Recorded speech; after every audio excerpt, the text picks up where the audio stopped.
Yeah, we've talked a lot today about what we're trying to do and how we're trying to do it, and I thought we'd wrap it up on a little bit more about the why. I'd like to share with you some of what I've had the privilege of seeing as we make our way through the first round of applicants for Code for America. So many of the speakers have actually mentioned our program. I probably don't need to go through this, but we are a service year program essentially for geeks. Think of us as a mashup between Teach for America, City Hall Fellows, and something like Y Combinator, another startup incubator. We choose 5 cities a year. This year it's Boston, Boulder, Philly, DC, and Seattle. We choose cities who want some technology built, something that they don't think they can easily get built through normal procurement channels, and something that will make their city more transparent, efficient, and more engaging with citizens. Also something that can be reused by other cities when it's finished. So you heard about our DC project called Civic Commons earlier today from Nick and Brian. So Code for America will be incubating Civic Commons for a year, and then it'll be spun off as its own organization.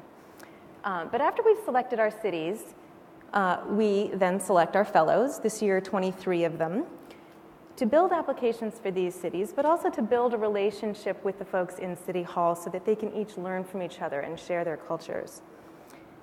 So here's the thing about our fellows. We make them relocate to the Bay Area.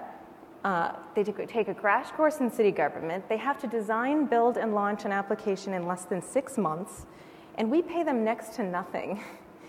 So most service year programs target college grads. We didn't even open our application process until June, when all the different offices that help college grads find jobs were already packed up for the summer. And yet, as a first-year program with almost no promotion budget, we got 362 applicants to the program, far more than what we expected. Why do you think we had such a strong response? Who are all these people who want to help? If they really are just do-gooders, they would probably be going to the Peace Corps or finding some other way to directly benefit people in need. But they want to help government, that big, scary thing that young people are supposed to be so disdainful of. So Clay Johnson once told me, don't ask people to help government, they don't want to do it. But I think that we can finally say that in this one small case, Clay might be wrong. And it turns sorry, Clay. But it turns out that this is actually very well documented.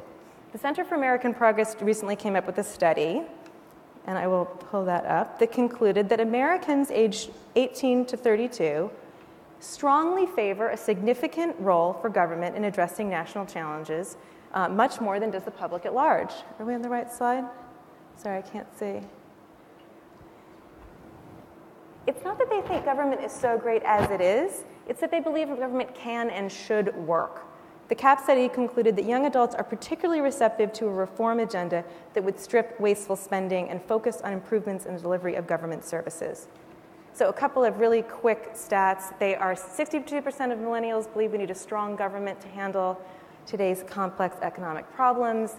They're 14 points higher, more likely to voice confidence in the federal government's ability to solve problems, and 21 percentage points higher, more likely to call for increased government involvement in things like schools. So we have this narrative that we tell ourselves that every successive generation is more cynical than the last, believes less and less in institutions, and more in individuals. And I think many of us believe this because it's our own experience. And I say that with apologies to the 25-year-olds in the crowd and our previous speaker. But if you think about it, this positive take on government makes all the sense in the world. We are now seeing the first generation to grow up taking social networks for granted, taking collective intelligence for granted, taking frictionless communication for granted. They don't remember a time when it wasn't easy to get large numbers of people to coordinate with very little overhead. Here's what young people know. They know that platforms with more users are better platforms. They know that work is collaboration. There's no difference between the two. They know it's better to share things, whether it's what you had for lunch or who you voted for or your music, that you get more out of sharing. And they know that you can say a lot when you're brief and to the point. They know that links matter.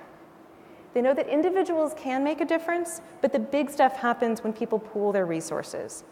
The groups have to sort out what rules they want to work by, and that great things happen when they do. So put yourself in the head of someone who's grown up taking all that for granted, and try to imagine that person not believing that government can work. If the government is how we do things collectively that we can't do individually, then what's happening isn't that millennials are so excited about the state of government today, it's that they know that the problem of collective action is, as they say, a solved problem. It's just the government doesn't know that yet. So as I mentioned, we had 362 applications for the fellowship this year, which meant we had 362 answers to the question, why do you want to be a Code for America fellow? And here are just a few of those answers. Tired of complaining about how inefficient government is, would like to participate in a solution. I think this probably someone might have tweeted their response. Because things in this country must change, and they can change. And I have the skills to play a role in seeing that things do change. And this applicant goes on to praise the work of Anish Chopra and Vivek Kundra, which means that they're really on the radar of the millennials. The biggest thing that the nationwide Government 2.0 effort has going for it is that it did not start with the premise that government is separate from citizenry. It does not start with the premise that a city government is separate from federal government. Code for America and what it represents presumes the exact opposite.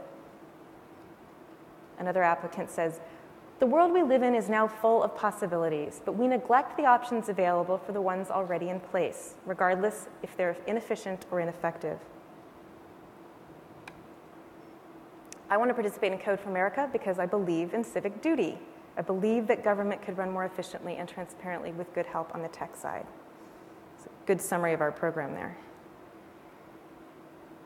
I believe that we have the responsibility to use our talents to be a force for good.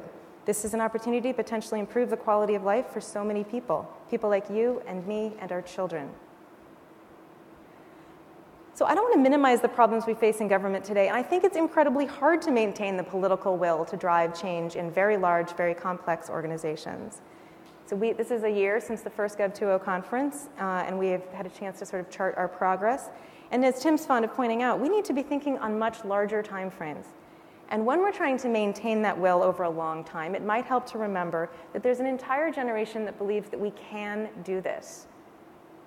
So returning to the CAP study for a moment, they do conclude, unfortunately, that millennials share their elders' concerns that the federal government is often poorly managed and spends money inefficiently, and that there is no guarantee that their more favorable disposition towards government won't sour as they age. What this means is there's urgency in this. We can't afford to lose this optimism or the current willingness to apply this optimism to government. We have to meet the millennials halfway, understand their perspectives, and meet their expectations. We have to find roles for them in government at all levels, and we have to let them lead for them and also for us. Thank you very much.